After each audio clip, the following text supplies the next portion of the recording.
Hey there, Without Fear of Her Future listeners. If you are hungry to create financial freedom, look no further than SheCan 23. This is the nation's largest event for women already investing in real estate or those who want to begin. So join thousands of women just like you and I as we shatter the glass ceiling together and make history as women unlocking our financial security by investing in real estate. With exclusive workshops, networking sessions, and expert advice from the best in the world, you will be armed with the specialized knowledge that you need to make confident and educated real estate investments. You do not want to miss this powerful event where we women from all over the world come together to listen to industry giants. Last year, we had Barbara Corcoran, Jamie Carn-Lima, and even Elena Cardone. I cannot wait for you to see the lineup for this year. We are going to create lasting connections and friendships. Just imagine you and 25,000 other women with the same goals and desires at one event. It is a truly transformative experience. It's an event designed for women who are hungry for more, just like you. Empowerment and clarity like you have never felt before is waiting for you at SheCan 23. Remember, if she can, you can too. Do not let this opportunity pass you by. Take action now and secure your tickets to SheCan 23. It's time to invest in your future without fear and show the world what women are truly capable of. Visit shecan23.com/podcast to secure your seat today. It's linked in the description below. I cannot wait to see you at SheCan 23. I bless you. Dream big and be brave.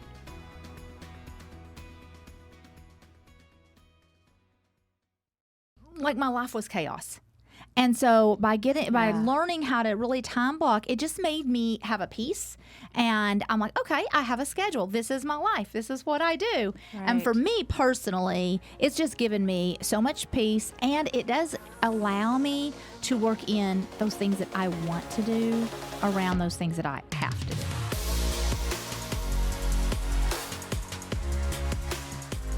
Without Fear of Her Future podcast is for women who are passionately pursuing financial freedom, using multiple streams of income and real estate to accomplish their goals. We're here to empower you to be brave, dream big, and design a life that you love that inspires others to do the same. I am Tresa Todd, founder of the Women's Real Estate Investors Network and author of the book Without Fear of Her Future. And I'm Melissa Baker, your other co-host. I'm a real estate investor and fitness coach, specializing in turning properties from drab to fab. I'm here to help motivate and inspire you to build your dream life because, girl, you deserve it. Today, we are talking about a topic that holds the key to unlocking success in not only your real estate investments, but your life. Prepare to explore how time blocking is the ultimate game changer. From balancing personal commitments to seizing investment opportunities, Tresa and I are going to share practical strategies and powerful insights for what will help you confidently navigate your personal life and work life while still reaching your goals. So let's dive in. Woo! This is one of my favorite topics. I'm excited about this one. Let's start with why time blocking is so crucial to schedule. Like, what changes do you think it can have in your daily life, emotionally and practically? Well, time blocking changed my life. I mean, it literally gives you structure to your life. Without time blocking, you're just kind of faking it through each day. And when you really begin to structure through time blocking, and I time block everything. I mean, I time block not just my work, but I time block my play. I time block every single thing. Otherwise, if it's not on my calendar, it's probably not going to happen. I'm probably not going to show up. I'm probably not going to do the thing. So I love time blocking, and I can't wait for us to really dive in to it more. So time blocking is the first step to productivity. How can we utilize time blocking effectively to achieve goals while staying on top of your real estate investments and personal commitments? Well, I think time blocking is the only way to stay on top of it because we make time for what's important. So I feel like clearly if you block your time for the different things within your life, it's going to keep you on track to keep that work-life balance, but also to reach the goals that you've set. Absolutely. How about you? Yeah, the same thing. And And then I just really, really try to stick with it. And when there's something already on my calendar and something, you get that invitation to, hey, let's go to lunch or let's do this. I mean, every once in a while, it's okay to go, you know what? I need this break and I'm going to change my calendar. Yeah. But most of the time, I live by it. And I just think that it is what has completely made my life, it made it more enjoyable. Okay. Because before I was time blocking, I always felt just like my life was chaos. And so by learning how to really time block, it just made me have a peace. And I'm like, okay, I have a schedule. This is my life. This is what I do. Right. And for me personally, it's just given me so much peace. And it does allow me to work in those things that I want to do around those things that I have to do. True. Right. Yeah, I can see that. So in the world of real estate investing, opportunities can arise at any time. Big opportunities. How do you decide when to make time for a new investment deal while still maintaining the personal well-being? Yeah. Where's that balance? Yeah. So it doesn't matter how much you time block. In our business, a contractor can mess everything up for you.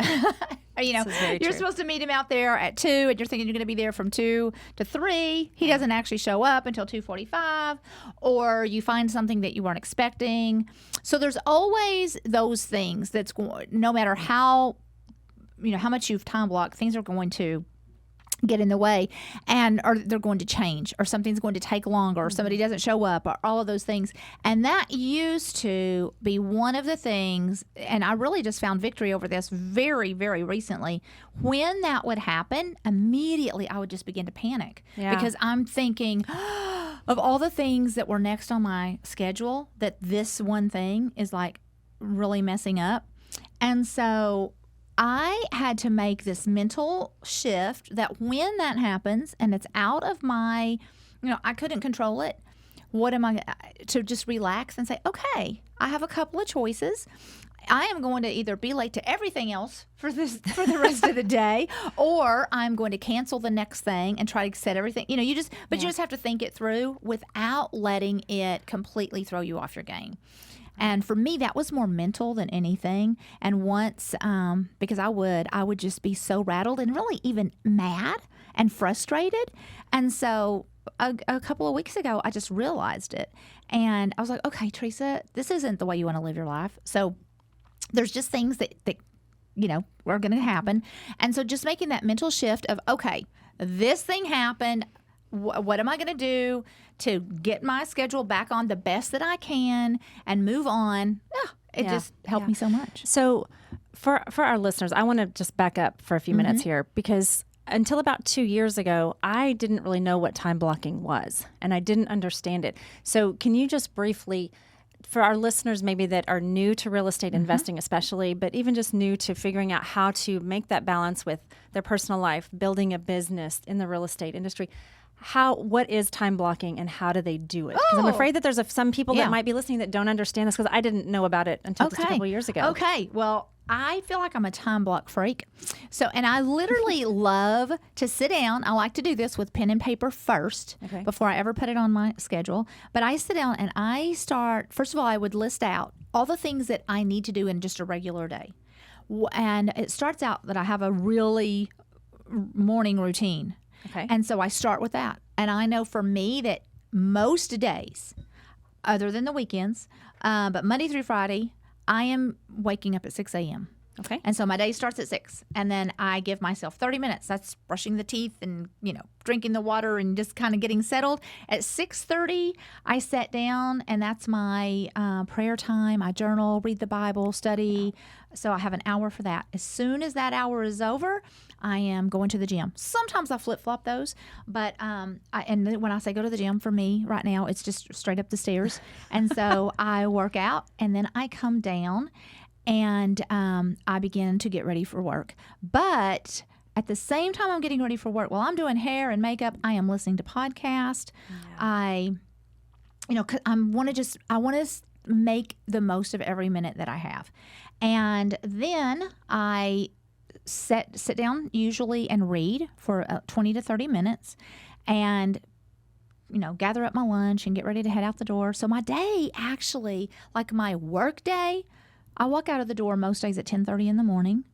And that's when but I feel like I've taken care of myself mentally by listening to podcasts and reading. I've taken care of myself spiritually. I've been in the Word. I've prayed. I've done all that. I've taken care of myself physically. Yeah.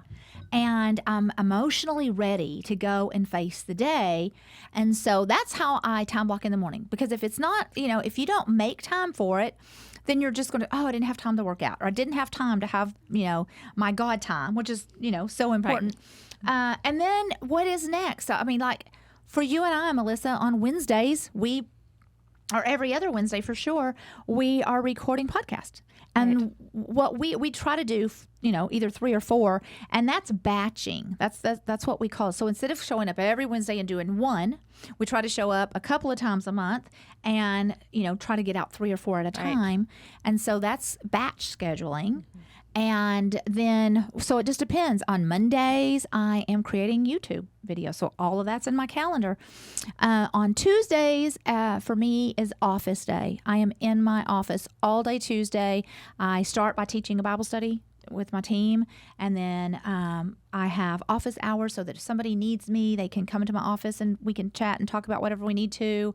We have our company meeting. I have owners meetings. So that just kind of gives you an idea. And then Thursdays is more of a flexible day. That is my day to run out and check on all of my properties, really deal with all of that. Then usually, if I have time, head back to the office, for whatever needs to be done. So that's what it looks like for me. Well, what do you, how are you fitting time blocking? So mine's a little bit different because I don't have nearly as many meetings during the week as you do. Mine is a very similar morning routine. I do have the morning routine, but if I'm honest, I get up at 6 to start that morning with my quiet time. To get that in and go from there to my workout. But I only do that on days that I have stuff scheduled, like my Wednesdays when we're going to be here together recording. On days, if I don't have anything on my calendar for the day, I might sleep in that extra hour till 7, depending on what I have going on. But if there's not anything on my calendar, I'll sleep in a little bit. But I still have, when I wake up, that first hour is with the Lord. And then after that, get some workout in and then go about my day. Things always come up, right? Yes. And I time block the things that are important. If I have meetings with contractors or realtors or whoever, things like that, I obviously have that on my calendar. So time blocking to me, it's a lot like just scheduling my calendar with the things that are the priorities for my day. And then there's a lot of things that I can put in that, if I can get to it, I will, but I have to have those priorities on the calendar to make sure that they get done. Absolutely. So for our listeners, if you're working on this business, I would highly suggest you have to time block the hours that you're going to work on your marketing, right? The hours that just the hours that you want to work on this business. But I also put in I have some baby showers and of course graduations. Lots of baby showers coming up. But all of the fun things, all of the other invitations, all of that is on my calendar, and doctor's appointments or any kind of an appointment that I have whatsoever. Every single thing is on my calendar. Now, I will tell you, up until, I guess it's been a little over a year now, and it drove my team crazy, I was a paper calendar girl. And I carried this big old calendar around everywhere I went. And so somebody would say, hey, can you do this? Well, if I didn't have my paper calendar in front of me, I couldn't give you an answer. And they tried forever. It's like, Tresa, there's a thing called Google Calendar right on your phone. And I just didn't want to, I was hard-headed. And anyway, I made that shift, and oh my gosh, it was another game changer because it is in your hand all of the time, no matter what. When somebody asks you, can you do something, you can open up your phone, go to your calendar, and tell you when you're going to be available, how long you're going to be available. So girls, go ahead. If you're like me and you're stubborn, you can learn it, you can do it, and it will make your life so much simpler. I'm in the process. I know. I'm learning that particular calendar so that I can help my time blocking be better. I know. So I am so technologically challenged, and I noticed that Melissa was didn't know how to use her calendar, and it made me feel really good. It's like, I can help you do this. I can help you with this, because it's not very often that I get to help somebody do something. They usually know a lot more about it than I do. All right. Here's another one of my favorite things to mention, and that's self-care. Self-care is so overlooked when we are in that pursuit of success. Yes. So we have to incorporate self-care routines, whatever that looks like to each individual, into our busy schedule. So how has it positively impacted your real estate investments? How do you fit in, or do you fit in self-care? I do, and it's a must. It is a must, because we have to have that time to just take care of ourselves, because it's like being a mom. If you don't take care of yourself, how can you take care of your family, right? Absolutely. So I do time block my self-care. So let's talk. So a lot of people listening are like, what is self-care? Yeah. And I do think that it looks like something different to different people. So when you talk about self-care, what is that for you? Self-care for me is doing the things to basically maintain my sanity for me. So getting my nails done and a pedicure. Let me take that back. I don't necessarily love getting my nails done. I enjoy the relaxation of the pedicure. I endure getting my nails done with it, because I like the way they look afterwards. I love to get a massage. I don't do that as often as I should, but once every other month or so, I try to get a massage or a facial. Our hair, going to get my hair done. Those kind of things, although they weren't always important to me, as I've gotten older and have gotten busier and building a business, those things are key just to keeping my sanity and not running myself and feeling ragged. good about yourself. Right. Like nails and hair and all of that. That is, those are just things that help us to be more confident. Yeah. But I also believe that self-care can be things that we've already mentioned, working out. Yes. And making that time and spending that time with the Lord. That's where almost all of my energy, all of my joy, all of my creativity, everything comes from that very first hour in the morning of, I think, for both of us, just spending that time with God. Yeah. So when we don't have time blocking, when we don't have a calendar, and we don't plan a morning, that alarm can go off. We can hit that snooze so many times until it's time that we have to jump up, and we're throwing ourselves together. And I've done this many times, especially when I had kids at home and all of that. And you're yelling at your kids, get in the car, we got to go. Da, da, da. And then, you show up into the world just flustered. Yes. And behind and all of the things. Look, part of my self-care is making sure I have time to stop at the Starbucks to get my iced tea. That's huge for me. That's part of my self-care. And I enjoy that very first sip of, I'm not a coffee girl, but I'm an iced tea girl. And that very first sip of iced tea, that is self-care for me. There you go. There you go. And it doesn't always have to be something, it's like you were saying, the time with the Lord in the morning. You guys, I tell you what, I treasure getting up early before anybody else and sitting down with my first cup of coffee before I do any. It doesn't matter where I am, whether I'm out at the lake or if I'm at home, if I'm on vacation.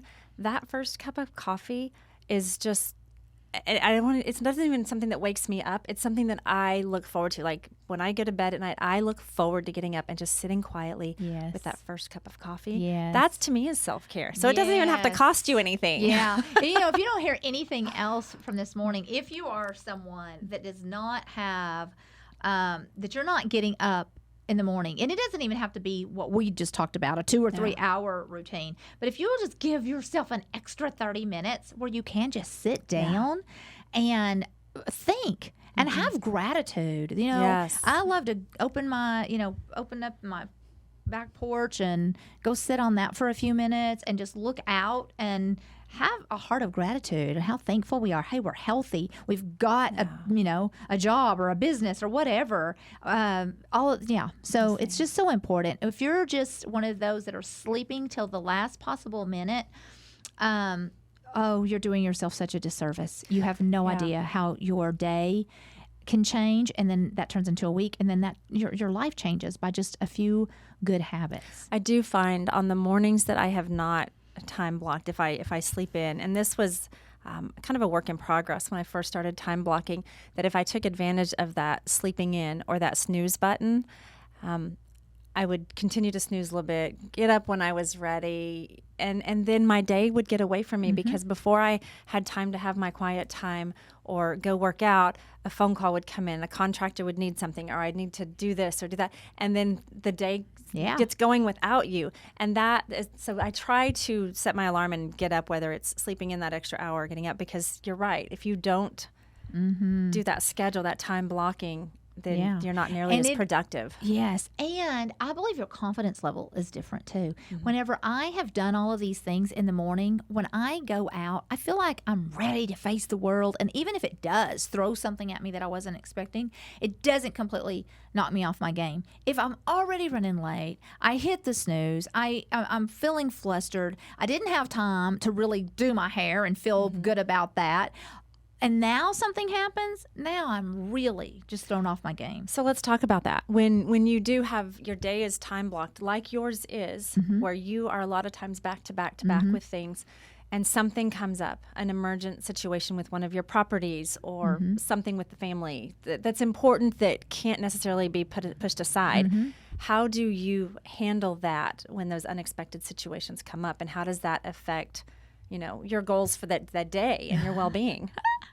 Well, again, it was I had to make this mental shift that I was going to be okay with it, and that there's nothing I can do about it. Here's the deal. We want to control as much as we can control. Yeah, that's true. But, then we just can't control everything. And we can't lose our sanity when that happens, which is what I tended to do. But now it's talking to myself. I think we've mentioned this before. I have to talk to myself, and I will literally say, okay, Tresa, well, this thing just happened, and here's what you're going to do about it.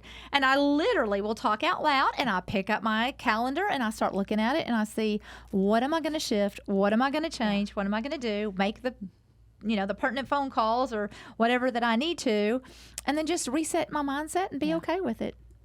There's only so much we can control. There's only so much we can control. The talking to yourself, I do that too. Okay, so Melissa, we're talking a lot about time blocking and mostly business and, a really great morning routine. But sometimes it can be our kind of schedule and our kind of lifestyle as an entrepreneur, as a real estate investor, can be very demanding.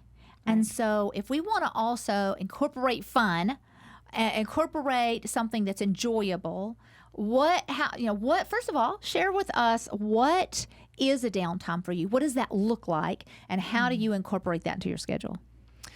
Well, it comes to the time blocking, but I tend to, with fun or activities like that, put those on the calendar as vacations, I think.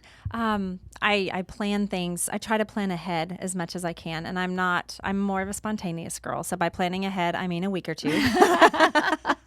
And getting that time in with my family. Downtime to me is honestly just taking the dogs out for a walk. Sometimes it can be something as simple as that.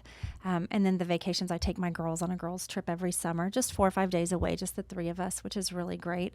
I'm trying to get those things scheduled in.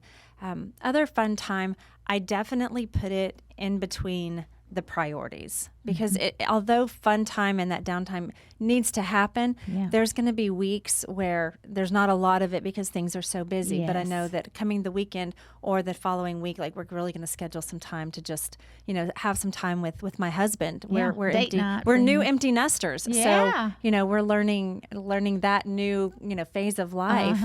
So that time together is quite precious, and we both have to make an effort to make sure we get that time in together. Absolutely. I love it. What about you, though? Well, with your downtime, the very little bit of downtime you get.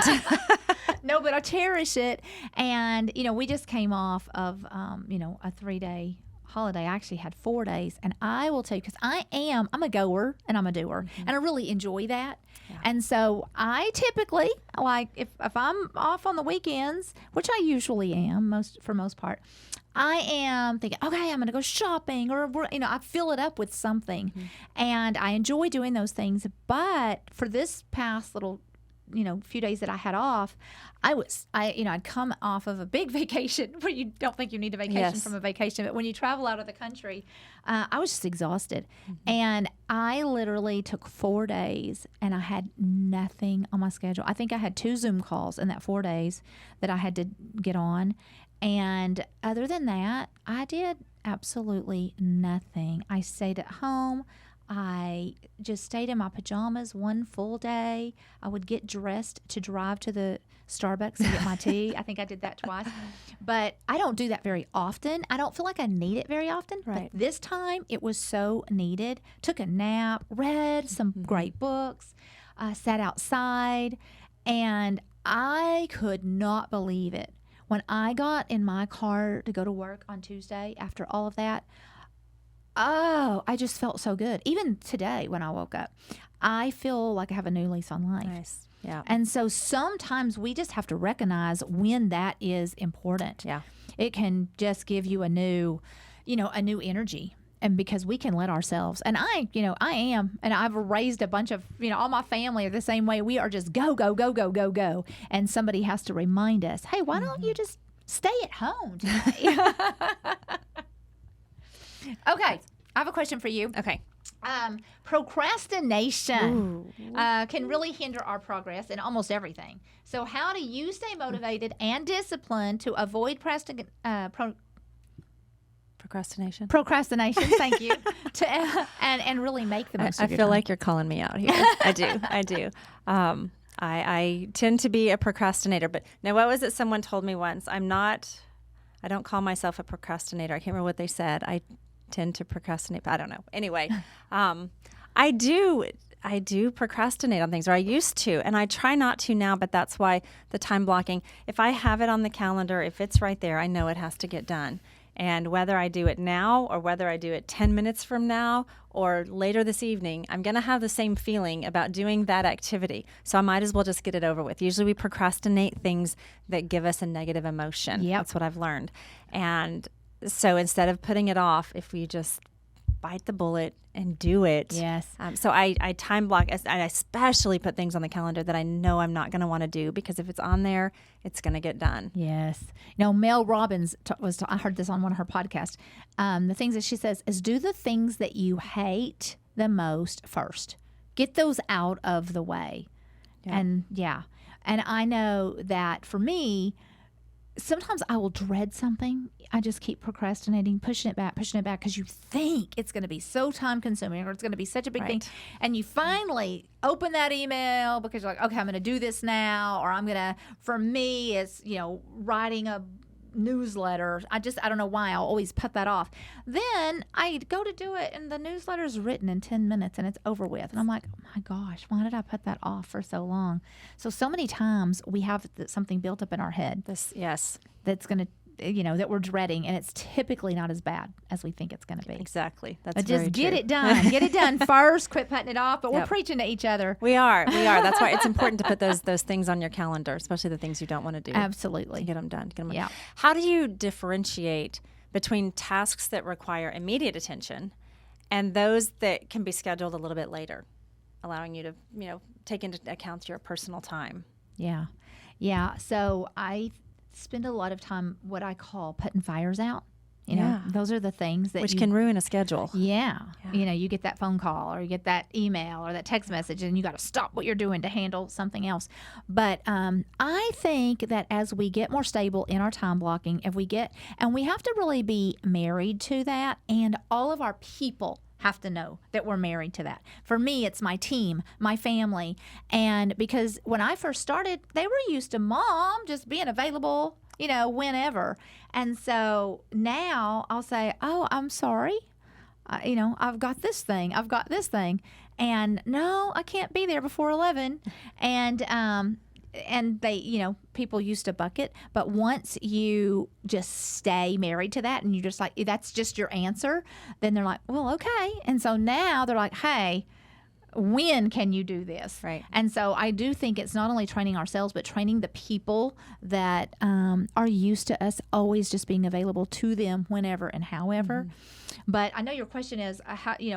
How do you discern? I think you know. When something arises, I think you just know, okay, is this more important than this next thing on my schedule, or is it not? Sometimes it's more important to the person, but you know that, wait a minute, what I have to do here is actually more important than what seems like an emergency to you. Yeah. But really just using wisdom and not letting somebody else's emergency always be your emergency. I think that's definitely the key. And I was just thinking that when you said it, that the wisdom to be able to take a situation as emergent or requires immediate attention and gauge, okay, the benefits of me stopping what I'm doing right now and taking care of this versus finishing this important task that I'm on and then getting to this, what's the difference? And there's times that you have to do that. But in most cases, things can be put off for a few minutes to let you finish the one thing that you're doing, is what I have found. But it does take that wisdom and just that almost an exercise of your brain. Yes. Learning how to differentiate those and put some time in there. So taking time for yourself, that self-care that we talked about earlier, can lead to clarity, fresh perspectives. Yes. So can you share an instance where stepping back, making time for yourself resulted in a true breakthrough? That's a tough one, isn't it? Because there's probably a lot. Yeah. Well, literally what I just actually mentioned over these, having these few days,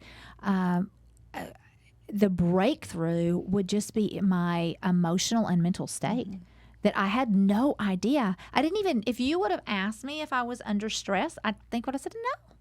But when I really did take that step back and have those few days off and came back, oh my gosh, the clarity that you just mentioned, it was just a mental and emotional breakthrough in the sense that I feel good. I'm excited about going back to work. I'm excited about my schedule. I'm excited about doing the things because I do love what I do. I truly am passionate about what I do. However, when you just get bogged down, sometimes you forget. And just having those few days off, I was ready to come back, ready to hit it, have new ideas, just things that I would have just been checking it off a list. Now I'm doing it with passion. Yeah. I think taking time away, like you took those 4 days after you got back from your long trip to just kind of unplug, unwind, refresh. I think that's so important. I think taking a day or two away where maybe we spend time doing the goal setting stuff, but we unplug from the things that come at us, from all the emails, from all the texts, from the social media. Just kind of, I know that for me is very refreshing to just even spend a day away from stuff like that, just to focus on my goals, the things that are important in my life or my family, and getting that new energy. Absolutely. For our listeners, I know that some of you have children. You're getting away may require going to a hotel. And spending the night away and just getting, like I said, I love to journal, but I also do love to look at my schedule. And, I may fill out, I time block but every 90 days, I really take a look at it and say, is this new schedule that I just wrote out, is it really working for me? Should I, is there some things I should scratch off the list? Is there some things I need to add to the list?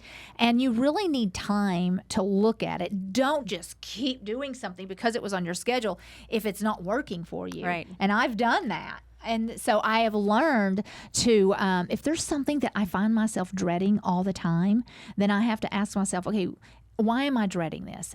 Is it something that I should be doing? Is it something that maybe I could delegate this to someone, or maybe it's just not that important? Or is it one of those things I have to suck up and just do because it's really required? But I love what you just said. We've got to, all of us, even I'm such an extrovert and I love people. However, we all have to make some time to be alone and look at our lives. Look at, we talk a lot about designing a life that you love. The only way you're going to design a life you love is to sit down by yourself and think about, what do I love? What is working in my life? What about my life do I love? What do I hate? What's driving me crazy? And how can I change this? Because I know we can live for years and years and years in a rut when if we would have taken 2 days to go into a hotel room by ourselves, we would have realized that we are still doing things that served us at one time that's not serving us any longer. Yeah.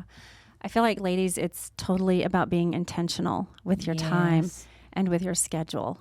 Absolutely. Very intentional with it, because if you don't take control of it, it's definitely going to control you. Absolutely. And that's when things get out of hand, and it's not fun. You're just constantly running on that little hamster Treadmill. wheel trying to keep up. Absolutely. Yeah. I have a story. I remember when all of my boys were playing sports, and one year they were playing baseball in the summer. Baseball was not their sport. Thank God we only did it 1 year. But they were all three on a different team. And one of them had practice on these 2 nights and the other had practice on these 2, and some of them were overlapping, and then they had the games. And I remember that season of us it was the most chaotic season. And never having dinner together, just always running. And at the end of that season, I made the decision and they played everything. They played football, basketball, baseball. They ran track. Later on, they played golf. And so, but that year, I made a decision that they thought was the most horrible thing ever. I said, you're going to play 2 sports a year. So you choose your 2. And they were devastated. They thought that I was like ruining their life. But after we fought it out and they knew I wasn't going to budge, that's what we did, is we ended up just playing 2 sports a year. And then there were 2 seasons that were chaotic and crazy, but it wasn't our entire life. And I'm so glad, I'm so thankful that I did that, because then that did give us time. I always wanted to be the mom that had dinner together at the table at least a couple of nights a week, and us just be able to. We used to have movie night. So I think that right now, especially in this culture that we're in, it is so much about letting our kids. We think they have to be in everything. They have to be doing every single thing, and just because that may work well for a certain family doesn't necessarily mean that it works well for your family. So I think really looking at your schedule, looking at your life, even your children's life, and all the things, and making sure that all the things that you are doing, all the things that are on the calendar, are they necessary? Are they good?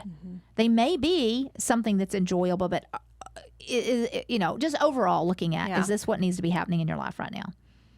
Prioritizing that and not letting the kids' schedules dominate you. Yeah.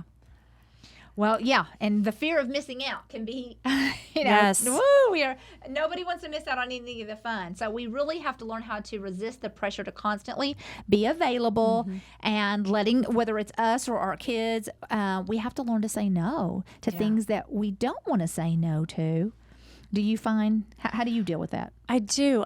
Now, my kids are grown. I know you're dealing with grandkids' schedules now with yours.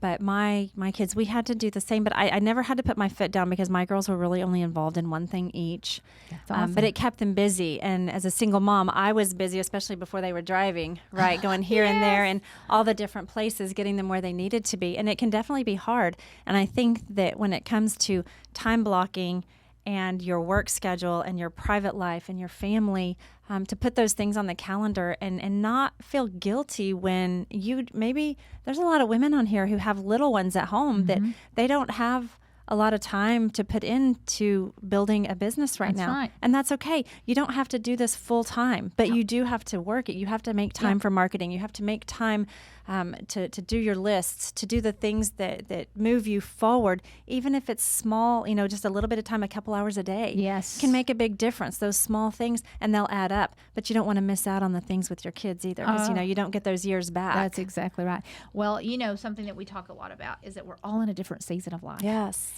And you and I both are empty nesters. So we have more time to do these kinds of things that I could not have ran the Women's Real Estate Investors Network, I don't believe, when all my 3 kids were playing sports. There's just a season for everything. And to recognize that, and because someone else seems to be doing a lot more than you might be doing, you have to look and say, hey, that's not my season for this. Yes. I'm gonna get 2 deals this year, or I'm gonna get 4 deals this year, while Susie may get 10 deals this year.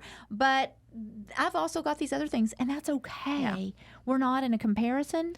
This is No. not, Yeah. this is a journey, and we're all in a different season. So just enjoy that and accept that, as long as you are doing what you should be doing, not letting fear and not letting excuses get in your way, but also recognizing the season that we're in. Yeah, that comparison, what do they say? Comparison is the thief of joy. Yes. And it is. I know in our Facebook community, it's so easy because we see, Nancy's got her 10th deal, and and it's so easy, and maybe you've only gotten 2 deals, but it's okay as long as you are working towards it. If you're just doing nothing and you're paralyzed, or you're in that analysis paralysis, and then that's what you got to work on. But if you know that you're doing, you've looked at your schedule, you've worked it out, we should feel good about that. Yeah. We should feel good and excited. Be glad for Nancy, but that's not where I am right now. But one of these days I'll be there. Yeah, that's one of the beautiful things about the network. I love seeing all the success stories in the network and the women cheering each other on. And it's like you said, we are all in different seasons, and some are able to do this full time while others are just part time, and that's okay. Let's speak really quickly to the women maybe that are in a different season, that they can put all of their time toward building their business. They can really dive in. Burnout can be a thing. It's a concern. So how do you recognize the signs of burnout and take those proactive steps to prevent that in someone who really has dove in head first and they're going for it? Wow. I love this because that's what you did. You dove straight in. I did. And I did. And I've just told you, I am so passionate about what I do, and I love my life. But one of the things I found myself in that burnout. And this is how I recognize it, because I am a happy person. I love life. I have energy. But when I find that I am like cranky, I'm easily flustered. I'm easily frustrated at people, agitated. That is when I have to look at myself and go, what's wrong with you? What's going on? And that is really where I was. And that's what, if somebody asked me to do one more thing, I was finding myself angry. Yeah. And the answer for me was a simple little thing. And I decided to take Fridays off. And that was a game changer for me, because I was to that point that I was just aggravated, flustered, and not enjoying a life. And God's given me a beautiful life. And so that one thing. So I think we, looking at it, recognizing, because it's going to look different. Some people may really fall into anxiety or depression. So look at the feelings that you're feeling. Try to figure out where they're coming from. And if you're experiencing that burnout, you have to do something. You can't just keep going 90 to nothing. You have to look at what's causing it and say, there's something I have to step back from. I've got to change something. And what is that going to be? Yeah. Yeah. It's like you said earlier, designing that life that you want to live, and then designing the life that you love, because it can be done. Absolutely. It can be done. Yeah. Well, Melissa, to wrap up, let's issue a challenge to our listeners. Okay. What would you challenge them to move forward powerfully in their life and in their investments this week? Well, since we're talking about time blocking, I think I want to speak to the women who either don't time block, or maybe they just don't feel like they're good at time blocking, because that was definitely me.